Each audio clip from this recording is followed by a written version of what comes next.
jusqu'aux confins du monde.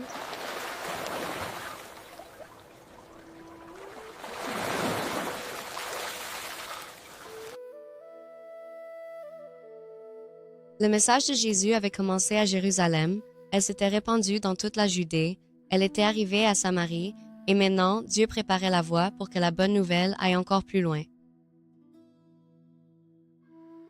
Dans la ville côtière de Césarée vivait un centurion romain nommé Cornelius. Il n'était pas juif, mais c'était un homme qui craignait Dieu. Lorsqu'il était seul, il priait régulièrement et donnait généreusement aux personnes dans le besoin. Il respectait le Dieu d'Israël et cherchait à mener une vie juste. Un après-midi, à l'heure de la prière, Cornelius eut une vision. Un ange lui apparut et appela son nom. Surpris, Cornelius le regarda avec peur. L'ange lui dit que ses prières avaient été entendues et que ses dons aux pauvres avaient été rappelés devant Dieu.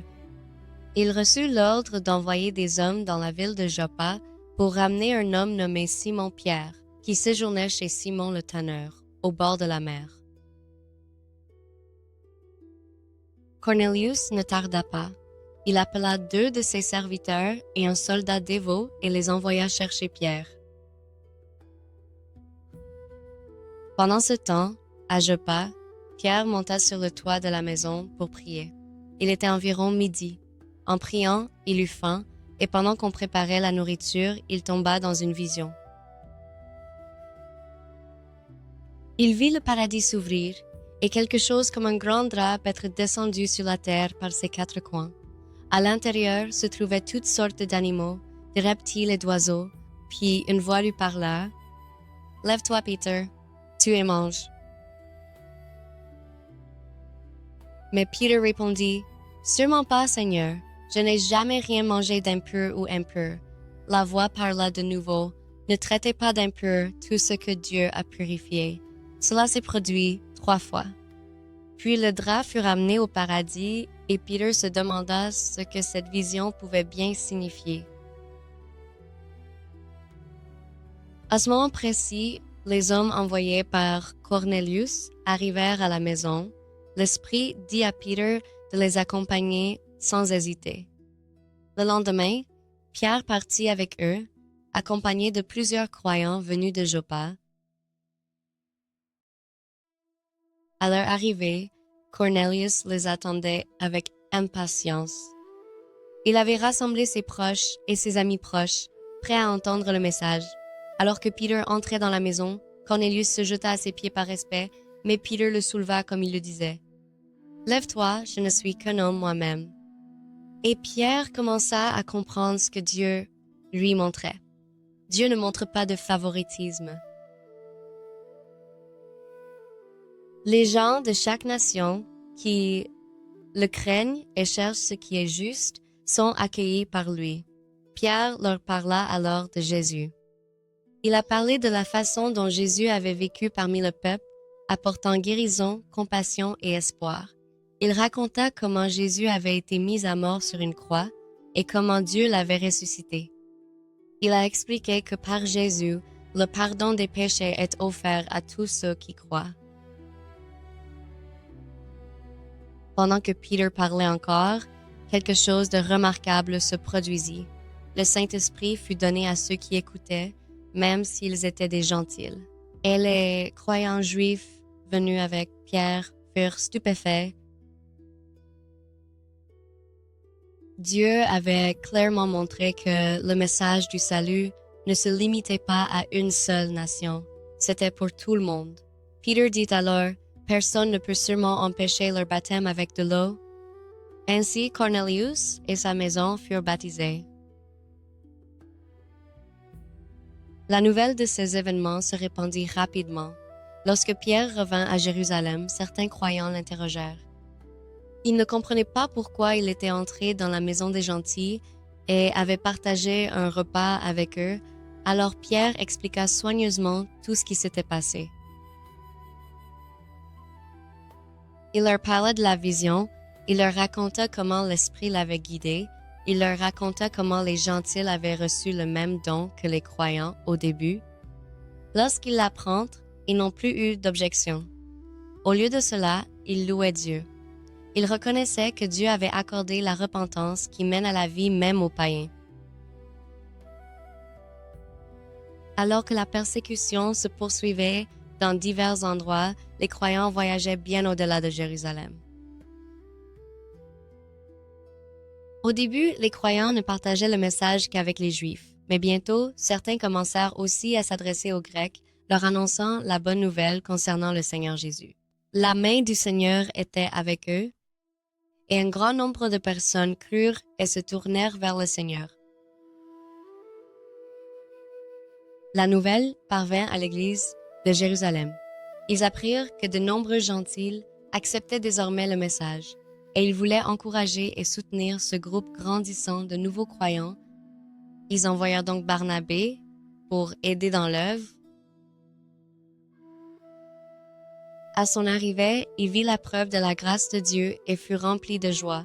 Il encourageait les croyants à rester fidèles de tout leur cœur. Barnabé se rendit alors à Tarse pour chercher Saül, et lorsqu'il le trouva, il le ramena pour l'aider dans le travail. Pendant toute une année, Barnabé et Saül rencontrèrent les croyants et enseignèrent à un grand nombre de personnes. C'est à cette époque que les disciples furent appelés chrétiens pour la première fois.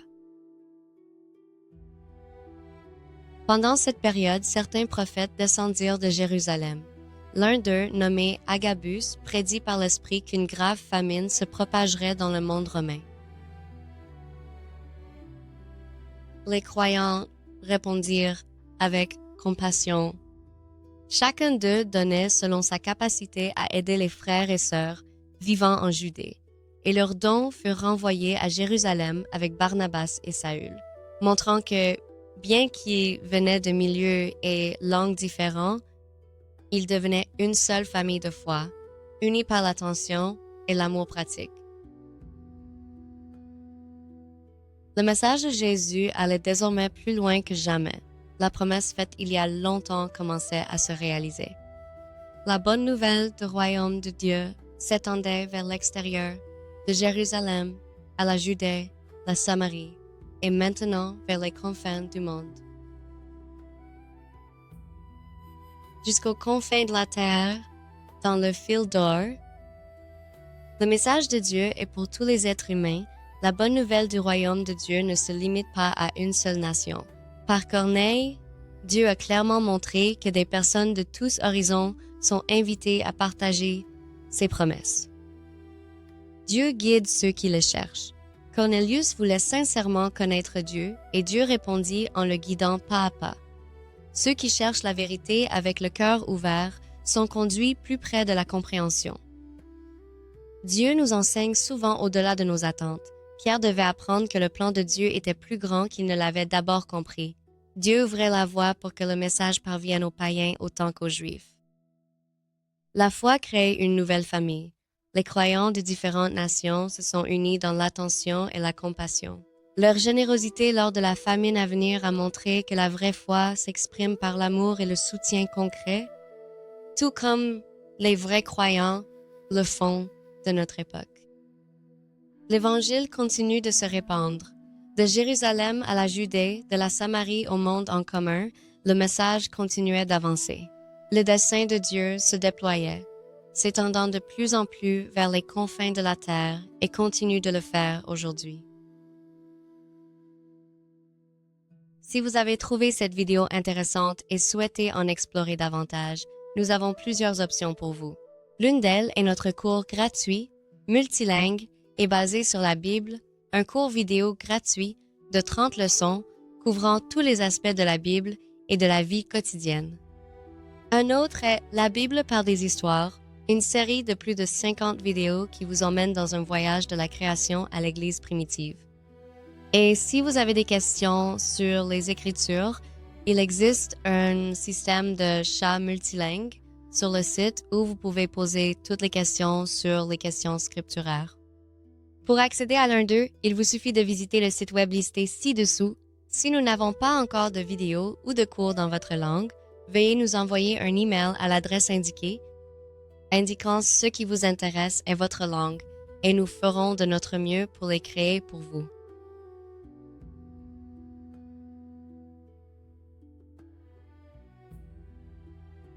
Que Dieu vous bénisse sur votre chemin vers son royaume.